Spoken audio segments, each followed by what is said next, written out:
All right, so for more on this, we're joined via Zoom by Melusi Xulu from Donda Attorneys. Melusi, good afternoon. Thanks for your time here on the SABC. Good afternoon, Lizelle, and good afternoon to the viewers at home. Perhaps in light of what Trent Murray's just painted in the package, we're trying to understand the legalities surrounding this and really the developments where to from here. How can South Africa use this case to its advantage, given that there is now a case to answer by Jooste as well in Germany? Yes. No, it shows that there's a seriousness in relation to the alleged criminal offenses that Jooste might have committed. So what we see here is that in Germany, they are taking it seriously. And then the question is, are the South African authorities, in particular NPA and the Hawks, taking it seriously? We all know that Markus Jooste was fined 15 million rands by JSE for these alleged cases, and he's been banned from being a director for 20 years in any company that is JSE listed. So it shows that there is one part of South Africa that is taking it seriously, but are the authorities in the criminal justice system taking it seriously? So if they are taking it seriously in Germany based on the facts there, it follows that also in South Africa he must, he must be charged and he must face the full arm of the law. Melusi, let me then ask you this next question, because it seems like other countries are proactively acting against these big alleged criminals like Jooste. And, my question is, what is making it difficult for South Africa to do the same, perhaps hold such people accountable, in your opinion? Okay. In my opinion, we must look at the capacity of handling matters which might be as complicated as this one, which is accounting fraud. It might be that the NPA and the Hawks or any relevant authority or authorities, they lack the capacity to handle such cases.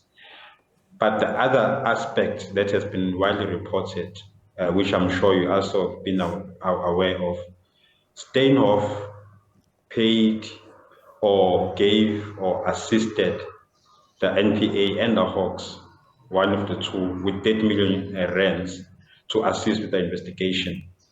So this is a company that had a relationship with Markus Jooste, and they are also funding the investigation being done against the fraudulent cases that might have been done by them or by Jooste. So in a way, that gives you a conflict of interest, and it might be that it kinds of make it difficult for Markus Jooste to be charged because his former employer is assisting the states. It doesn't really make sense from where I'm standing. So I think that might also be an impact in this case. But the last aspect I might want to say on this is that it looks like, if people are rich, in South African law, it takes time for them to be charged.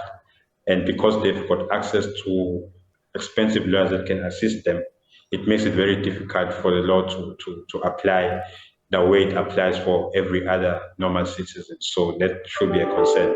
Yeah, that concern has definitely come to the fore. We've seen the ripple effects of, what the Steinhoff Group has done, left a trail of destruction in South Africa's economy. Perhaps you could then talk to us about the impact that the charges they face here in South Africa has had on South Africa, perhaps is also going to have from here into and beyond. Okay. Look, in terms of charges, I think I must be clear. No charges have been done against Steinhoff or Markus Jooste in our South African law.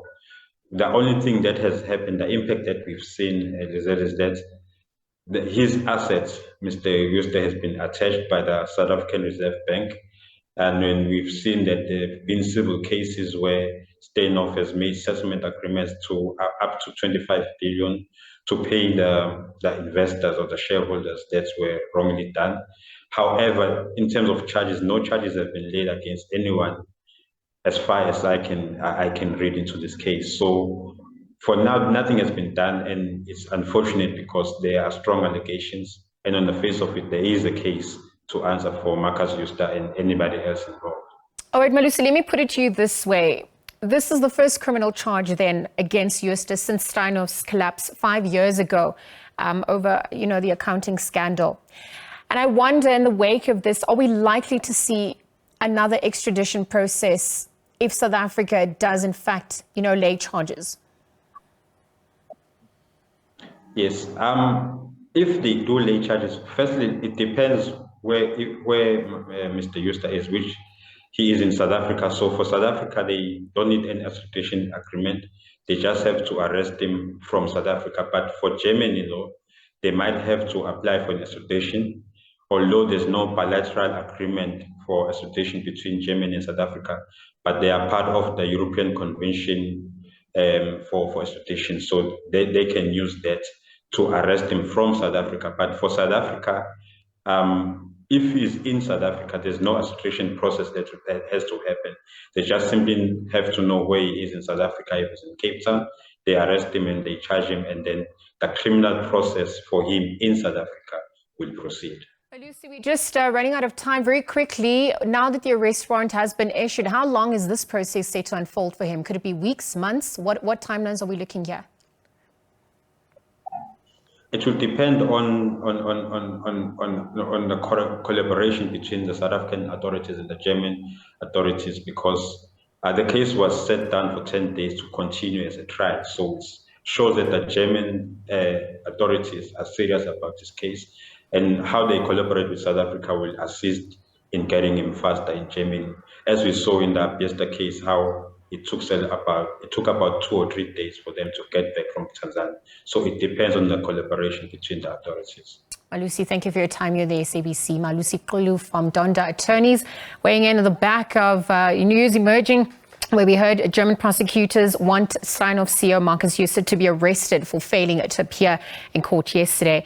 We understand it's the first charges that have been named against him since the 5-year saga that, of course, impacted South Africa and various institutions around the world.